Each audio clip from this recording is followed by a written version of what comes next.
ਭਾਰਤੀ ਫੌਜ ਦੀ ਬਹਾਦਰੀ ਇਤਿਹਾਸ ਹੈ ਤੇ ਕਾਰਗਿਲ ਦੀ ਲੜਾਈ 'ਚ ਫਤਿਹ ਕਰਨਾ, ਜਿਸ ਨੂੰ ਸਰਕਾਰ ਦੇ ਨਾਲ ਭਾਰਤੀ ਫੌਜ 26 ਜੁਲਾਈ ਯਾਨੀ ਕਿ ਅੱਜ ਦੇ ਦਿਨ ਨੂੰ ਫਤਿਹ ਦਿਵਸ ਦੇ ਰੂਪ ਵਿੱਚ ਹਰ ਸਾਲ ਮਨਾਉਂਦੀ ਹੈ।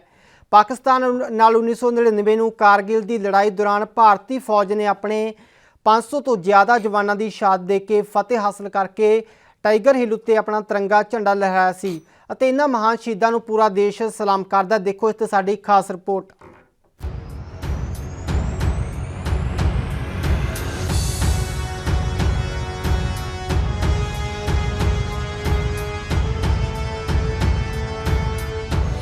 शहीद परिवारों का सरकारों खिलाफ काफ़ी रोस है। कारगिल शहीद हुए गुरदासपुर के कस्बा दीनानगर के लायंस नायक रणबीर सिंह के परिवार ने सरकारों खिलाफ रोस जाहिर किया ਅਤੇ ਕਿਹਾ ਕਿ ਸਰਕਾਰਾਂ ਨੇ ਪਿੰਡ 'ਚ ਸ਼ਹੀਦ ਦੇ ਨਾਂ ਤੇ ਨਾ ਤਾਂ ਗੇਟ ਬਣਾਇਆ ਅਤੇ ਨਾ ਹੀ ਸਟੇਡੀਅਮ ਅਤੇ ਨਾ ਹੀ ਪਰਿਵਾਰ ਦੇ ਕਿਸੇ ਜੀ ਨੂੰ ਹਜੇ ਤੱਕ ਨੌਕਰੀ ਦਿੱਤੀ ਹੈ। ਇਸ ਦੇ ਨਾਲ ਹੀ ਨਾਇਸ ਰਣਬੀਰ ਸਿੰਘ ਦੇ ਸੁਪੁੱਤਰ ਰਾਹੁਲ ਮਿਨਹਾਸ ਨੇ ਦੱਸਿਆ ਕਿ ਜਿਸ ਸਮੇਂ ਉਹਨਾਂ ਦੇ ਪਿਤਾ ਦੀ ਸ਼ਹੀਦੀ ਹੋਈ ਸੀ ਉਸ ਤੋਂ ਕੁਝ ਦਿਨ ਪਹਿਲਾਂ ਉਹਨਾਂ ਨੇ ਬੰਕਰ 'ਚ ਬੈਠ ਕੇ ਆਪਣੀ ਮਾਂ ਨੂੰ ਇੱਕ ਚਿੱਠੀ ਲਿਖੀ ਸੀ। ਜਦ ਉਹਨਾਂ ਦੀ ਪਾਰਥਿਕ ਦੇਹ ਘਰ ਪਹੁੰਚਦੀ ਹੈ ਤਾਂ 2 ਘੰਟੇ ਬਾਅਦ ਹੀ ਉਹ ਚਿੱਠੀ ਉਹਨਾਂ ਨੂੰ ਮਿਲਦੀ ਹੈ, ਜਿਸ 'ਚ ਉਹਨਾਂ ਲਿਖਿਆ ਸੀ ਕਿ ਮਾਂ, ਉਹਨਾਂ ਦੀ ਪ੍ਰੀਖਿਆ ਦੀ ਘੜੀ ਆ ਚੁੱਕੀ ਹੈ। ਉਹਨਾਂ ਦੇ ਬੱਚਿਆਂ ਦਾ ਧਿਆਨ ਰੱਖਣਾ। ਪਿਤਾ ਦੀ ਸ਼ਹਾਦਤ ਦੇ 3 ਮਹੀਨੇ ਬਾਅਦ ਉਸ ਦਾ ਜਨਮ ਹੋਇਆ ਸੀ ਅਤੇ ਸ਼ਹਾਦਤ ਤੋਂ ਬਾਅਦ ਉਹਨਾਂ ਦੇ ਪਰਿਵਾਰ ਨੂੰ ਪਰਮਵੀਰ ਚੱਕਰ ਨਾਲ ਤਾਂ ਸਨਮਾਨਿਆ ਗਿਆ, ਪਰੰਤੂ ਸਰਕਾਰਾਂ ਦੇ ਕੀਤੇ ਵੱਡੇ ਵਾਅਦੇ ਹਜੇ ਤੱਕ ਨਹੀਂ ਪੂਰੇ ਕੀਤੇ ਗਏ। ਮੇਰਾ ਜਨਮ 21 ਸਤੰਬਰ ਨੂੰ ਹੋਇਆ ਸੀ, ਪਾਪਾ ਦੇ 3 ਮਹੀਨੇ ਜਾਣ ਤੋਂ ਬਾਅਦ। ਚਿੱਠੀ ਆਈ ਸੀ ਪਾਪਾ ਨੇ ਚਿੱਠੀ ਲਿਖੀ ਦੀ ਰਾਤ ਨੂੰ, ਜਦੋਂ ਲੜਾਈ ਦਾ ਟਾਈਮ ਸੀ। ਉਸ ਤੋਂ ਪਹਿਲੇ ਪਾਪਾ ਨੇ ਚਿੱਠੀ ਲਿਖੀ ਦੀ ਬੰਕਰ 'ਚ ਬਹਿ ਕੇ ਕਿ ਮੇਰੀ ਇਮਤਿਹਾਨ ਦੀ ਘੜੀ ਆ ਗਈ ਆ ਤੇ ਤੁਸੀਂ ਚਿੰਤਾ ਨਹੀਂ ਕਰਨੀ ਤੇ ਬੱਚਿਆਂ ਦਾ ਧਿਆਨ ਰੱਖਣਾ। ਮੈਂ ਕਹਿਣਾ ਚਾਹਾਂਗਾ ਕਿ ਜਦੋਂ ਵੀ ਕਾਰਗਿਲ ਦਿਵਸ ਆਉਂਦਾ ਹੈ, ਮਤਲਬ ਕਿ ਇੱਕ ਦੁੱਖ ਵੀ ਹੁੰਦਾ ਤੇ ਸਭ ਕੁਝ ਹੁੰਦਾ ਕਿ ਪਾਪਾ ਚਲੇ ਗਏ ਇਸ ਦਿਨ ਤੇ ਜੰਗ ਦੇ ਵਿੱਚ 16 ਜੂਨ ਨੂੰ ਪਾਪਾ ਦੀ ਸ਼ਹਾਦਤ ਹੋਈ ਸੀ। ਬਸ ਇਹੀ ਕਹਿਣਾ ਚਾਹਾਂਗਾ ਮੈਂ ਕਿ ਸਰਕਾਰਾਂ ਨੂੰ ਕਿ ਜੋ ਸਾਡੀਆਂ ਮੰਗਾਂ ਆ ਉਹ ਪੂਰੀਆਂ ਕੀਤੀਆਂ ਜਾਣ। ਵਾਅਦੇ ਉਹਨਾਂ ਨੇ ਬੜੇ ਕੀਤੇ ਪਰ ਪੂਰਾ ਤਾਂ ਕੋਈ ਵੀ ਨਹੀਂ ਹੋਇਆ। ਉਹਨਾਂ ਕੋਲ ਕਿਹਾ ਕਿ ਗੇਟ ਵੀ ਬਣਾਇਆ ਜਾਏ, ਪਲੇਗਰਾਊਂਡਸ ਬਣਾਇਆ ਜਾਣ, ਬੱਚਿਆਂ ਲਈ ਸਾਰਿਆਂ ਲਈ ਪਿੰਡ ਸਟੇਡੀਅਮ ਬਣਾਇਆ ਜਾਏ ਖੇਲਣ ਵਾਸਤੇ, ਬਟ ਕੁਛ ਵੀ ਨਹੀਂ। कारगिल विजय दिवस हर साल सारे देश ਵਿੱਚ बड़े ਜ਼ੋਰਾਂ ਸ਼ੋਰਾਂ ਨਾਲ ਮਨਾਇਆ ਜਾਂਦਾ ਹੈ। ਇਸ ਦਿਨ ਉਸ ਯੁੱਧ ਵਿੱਚ ਸ਼ਹਾਦਤ ਦਾ ਜਾਮ ਪੀਣ ਵਾਲੇ ਯੋਧਿਆਂ ਨੂੰ ਇੱਕ ਸੁਰ ਵਿੱਚ ਯਾਦ ਕੀਤਾ ਜਾਂਦਾ ਹੈ, ਨਮਨ ਕੀਤਾ ਜਾਂਦਾ ਹੈ। ਪਰ ਕਿਤੇ ਨਾ ਕਿਤੇ ਉਸ ਉਤਸਵ ਦੇ ਪਿੱਛੇ ਇੱਕ ਗਹਿਨ ਘੋਰ ਹਨੇਰਾ ਹੈ, ਜਿਸ ਹਨੇਰੇ ਵਿੱਚ ਸਿਸਕੀਆਂ ਹਨ ਉਹਨਾਂ ਸ਼ਹੀਦ ਪਰਿਵਾਰਾਂ ਦੀਆਂ, ਜਿਨ੍ਹਾਂ ਨੇ ਉਸ ਯੁੱਧ ਵਿੱਚ ਆਪਣੇ ਸਿਰਾਂ ਦੇ ਤਾਜ, ਆਪਣੇ ਘਰਾਂ ਦੇ ਚਿਰਾਗ ਦੇਸ਼ ਦੀ ਬਲੀਵੇਦੀ ਤੋਂ ਕੁਰਬਾਨ ਕਰ ਦਿੱਤੇ। ਕਈ ਮਾਵਾਂ ਦਾ ਕੋਖ ਉੱਜੜ ਗਈ, ਕਈ ਭੈਣਾਂ ਦੇ ਸਿਰ ਦਾ ਸੁਹਾਗ ਉੱਜੜ ਗਿਆ।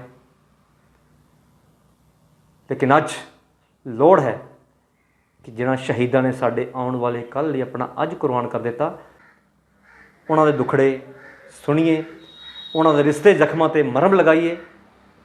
ਕਿਉਂਕਿ ਉਸ ਯੁੱਧ ਵਿੱਚ ਸਰਕਾਰਾਂ ਵੱਲੋਂ ਬਹੁਤ ਘੋਸ਼ਣਾਵਾਂ ਕੀਤੀਆਂ ਗਈਆਂ, ਕੁਛ ਪੂਰੀਆਂ ਹੋਈਆਂ, ਕੁਛ ਪੂਰੀਆਂ ਨਹੀਂ ਕੀਤੀਆਂ ਗਈਆਂ। ਖਾਸ ਕਰ ਜਿਹੜੇ 8 ਸ਼ਹੀਦਾਂ ਦੇ ਪਰਿਵਾਰਕ ਬਲਬਲੇ ਹਨ, ਉਹਨਾਂ ਪਰਿਵਾਰਾਂ ਦੇ ਕਿ ਹਾਲੇ ਤੱਕ ਉਹਨਾਂ ਪਰਿਵਾਰਾਂ ਦੀ ਇੱਕ ਮੰਗ ਜਿਹੜੀ ਹਜੇ ਤੱਕ ਪੂਰੀ ਨਹੀਂ ਹੋਈ। ਉਸ ਵੇਲੇ ਸਰਕਾਰ ਨੇ ਘੋਸ਼ਣਾ ਕੀਤੀ ਸੀ ਕਿ ਇਹਨਾਂ ਸ਼ਹੀਦਾਂ ਦੀ ਯਾਦ 'ਚ ਯਾਦਗਾਰੀ ਗੇਟ ਬਣਾਏ ਜਾਣਗੇ, ਇਹਨਾਂ ਸ਼ਹੀਦਾਂ ਦੀ ਯਾਦ 'ਚ ਸਟੇਡੀਅਮ ਬਣਾਇਆ ਜਾਏਗਾ, ਪਿੰਡਾਂ 'ਚ ਲਾਇਬ੍ਰੇਰੀ ਬਣਾਈ ਜਾਏਗੀ। ਲੇਕਿਨ ਦੁੱਖ ਨਾਲ ਕਹਿਣਾ ਪੈ ਰਿਹਾ ਕਿ ਇਹਨਾਂ ਸ਼ੂਰਵੀਰਾਂ ਦੀ ਸ਼ਹਾਦਤ ਦੇ 21 ਵਰ੍ਹੇ ਗੁਜ਼ਰ ਜਾਣ ਦੇ ਬਾਅਦ ਵੀ ਉਹ ਯਾਦਾਂ ਨਹੀਂ ਬਣੀਆਂ। ਕਾਰਗਿਲ ਲੜਾਈ ਵਿੱਚ ਟਾਈਗਰ ਹਿੱਲ ਨੂੰ ਜਿੱਤ ਦਿਵਾਉਣ ਵਾਲੇ ਹੀਰੋ ਬ੍ਰਿਗੇਡੀਅਰ MPS ਬਾਜਵਾ ਨੇ ਕਾਰਗਿਲ ਦੀ ਤਰ੍ਹਾਂ ਮੌਜੂਦਾ ਭਾਰਤ ਚੀਨ ਵਿਵਾਦ ਨੂੰ ਭਾਰਤੀ ਖੁਫੀਆ ਏਜੰਸੀਆਂ ਦਾ ਫੇਲੀਅਰ ਦੱਸਿਆ। ਮੀਡੀਆ ਨਾਲ ਗੱਲਬਾਤ ਕਰਦਿਆਂ ਬ੍ਰਿਗੇਡੀਅਰ ਬਾਜਵਾ ਨੇ ਦੱਸਿਆ ਕਿ ਜਦੋਂ ਕਾਰਗਿਲ ਦਾ ਹਮਲਾ ਹੋਇਆ ਸੀ ਉਸ ਸਮੇਂ ਪਹਿਲਾਂ ਭਾਰਤੀ ਖੁਫੀਆ ਏਜੰਸੀਆਂ ਦੀ ਨਾਕਾਮੀ ਦੇ ਚੱਲਦੇ ਭਾਰਤੀ ਫੌਜ ਨੂੰ ਪਤਾ ਨਹੀਂ ਚੱਲ ਪਾਇਆ ਸੀ ਕਿ ਪਾਕਿਸਤਾਨ ਹਮਲਾ ਕਰਨ ਵਾਲਾ ਹੈ। ਕਾਰਗਿਲ ਲੜਾਈ ਦੇ ਸਮੇਂ ਦੌਰਾਨ ਬ੍ਰਿਗੇਡੀਅਰ MPS ਬਾਜਵਾ ਨੇ ਜਦੋਂ ਟਾਈਗਰ ਹਿੱਲ ਨੂੰ ਜਿੱਤਿਆ ਤਾਂ ਉਸ ਸਮੇਂ ਉਹਨਾਂ ਦੇ ਆਪਣੇ ਉੱਚ ਅਧਿਕਾਰੀ ਨੂੰ ਬੋਲਿਆ ਗਿਆ ਕਿ ਇਸ ਦੇ ਬਾਰੇ ਜ਼ਿਕਰ ਨਹੀਂ ਕਰਨਾ ਕਿ ਅਸੀਂ ਟਾਈਗਰ ਹਿੱਲ ਨੂੰ ਜਿੱਤ ਲਿਆ। ਲੇਕਿਨ ਇਹ ਗੱਲ ਉਸ ਸਮੇਂ ਦੇ ਪ੍ਰਧਾਨ ਮੰਤਰੀ ਅਟਲ ਬਿਹਾਰੀ ਵਾਜਪਾਈ ਤੱਕ ਪਹੁੰਚ ਗਈ, ਜਿਸ ਦੇ ਬਾਅਦ ਇਸ ਦਾ ਖਮਿਆਜ਼ਾ ਵੀ ਭਾਰਤੀ ਫੌਜ ਨੂੰ ਭੁਗਤਣਾ ਪਿਆ ਸੀ। इंटेलिजेंस फेलियर मैं इसलिए बोल रहा हूँ कि रॉ की सबसे हमारी एक ऊपर सबसे बड़ी इंटेलिजेंस जो है उसको बोलते हैं रॉ। जो रिसर्च एंड एनालिसिस विंग है उसका काम है कि फॉरेन कंट्री से पहले ही हमें आगाह करना कि कुछ होने वाला है। ये हमें पता चला कि ये जो इक्विपमेंट बाय किया गया, जो भी कारगिल में बटालियंस आई अंदर, वो मैं बाद में बताऊंगा कौन कौन आया, उनके लिए जो इक्विपमेंट बाय किया गया ऑफ द शेल्फ स्विट्जरलैंड से किया गया। ये हमें पता क्यों नहीं चला? उसी टाइम पर ही हमारे एंटेनास ऊपर हो जाने चाहिए थे भी कुछ होने वाला है। मैं एक एग्जांपल दे रहा हूँ। ये हमने सोचा या समझा कि शायद ये सैचन के लिए जा रहे हैं इक्विपमेंट, जो कि स्नो इक्विपमेंट जा रहा है, पर फिर सैचन दूसरी चीज़ मैं गुरेज नहीं करूँगा ये कहने के लिए कि 3 एयरक्राफ्ट एयर मार्क्ड हैं रॉ के पास, जो कि इसी काम के लिए है, पर वो कहीं और डाइवर्ट हो गए थे पीएमओ ड्यूटीज़ के लिए। सो जब ये डाइवर्शन हो जाती है किसी काम के लिए जो जिसके लिए वो उसका मकसद है, उसी टाइम पर ये कुछ ना कुछ होना शुरू हो जाता है। ये था रॉ के हाईएस्ट लेवल। अब मैं आता हूँ बीच वाला इंटेलिजेंस कि हमारा मिलिट्री इंटेलिजेंस कैसे फेल हुआ।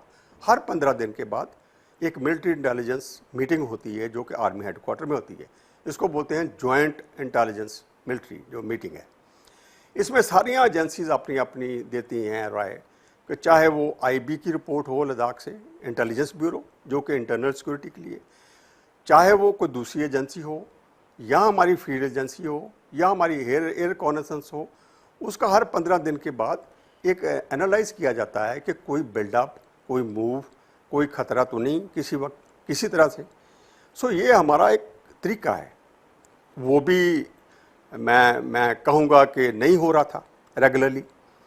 अभी आ जाती है फील्ड लेवल पे। फील्ड लेवल पे होती है हमारी पेट्रोलिंग, जो कि वहाँ पर ब्रिगेड कमांडर है या जो कमांडिंग ऑफिसर है, जो पलटने लगी हुई हैं, वो हमेशा हर 10 दिन 5 दिन के बाद पेट्रोल भेज देती हैं और वो पेट्रोल जाके रिपोर्ट करती है। ये हमारा पेट्रोलिंग सिस्टम चलता रहता है। गर्मियों में ये ऊपर भी जाती हैं पहाड़ियों पे, नालों के बीच में भी जाती हैं, क्यों जो अप्रोचेस जल्दी तौर पे पहाड़ों में नालों के बीच में होती हैं, तो उसमें ज़्यादा ख्याल रखा जाता है। क्यों जो ज़्यादा पहाड़ी इलाके में हम कहते हैं कि detection and dealing with subsequently, पहले डिटेक्ट करो, उसके लिए हमने ओपीज लगा रखे होते हैं, और उसके बाद उनको बाद डील करो।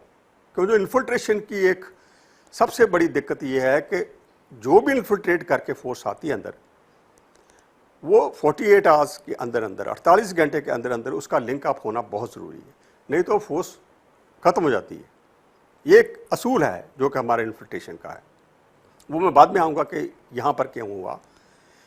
ये जो इंटेलिजेंस फेलियर, पेट्रोल्स भी रेगुलर नहीं जाती रही, क्यों जो वो मैं कहूँगा कि ये प्लानिंग बहुत जनरल मुशर्रफ की बहुत पहले की थी।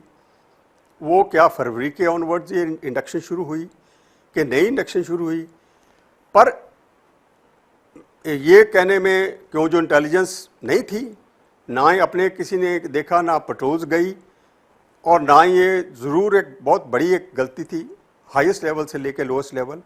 ये इंटेलिजेंस फेलियर के कारण ये सारा कुछ जो है। ਧੰਨ ਉਹ ਮਾਵਾਂ ਨੇ ਜਿਨ੍ਹਾਂ ਦੇ ਪੁੱਤ ਹੱਸਦੇ ਹੱਸਦੇ ਆਪਣੇ ਦੇਸ਼ ਤੋਂ ਕੁਰਬਾਨ ਚਲੇ ਜਾਂਦੇ ਨੇ। ਦਰਅਸਲ ਫੌਜ 'ਚ ਭਰਤੀ ਹੋਣਾ ਤੇ ਕਹਿ ਦੇਣਾ ਆਸਾਨ ਹੈ, ਪਰੰਤੂ ਭਾਰਤੀ ਜਵਾਨ ਹਮੇਸ਼ਾ ਆਪਣੀ ਜਾਨ ਤਲੀ ਤੇ ਧਰ ਕੇ ਦੇਸ਼ ਦੀਆਂ ਸਰਹੱਦਾਂ ਤੇ ਲਗਾਤਾਰ ਬਿਨਾਂ ਸੋਏ ਦਿਨ ਰਾਤ ਡਿਊਟੀਆਂ ਦੇ ਰਹੇ ਨੇ ਤਾਂ ਜੋ ਅਸੀਂ ਆਰਾਮ ਨਾਲ ਸੋ ਸਕੀਏ।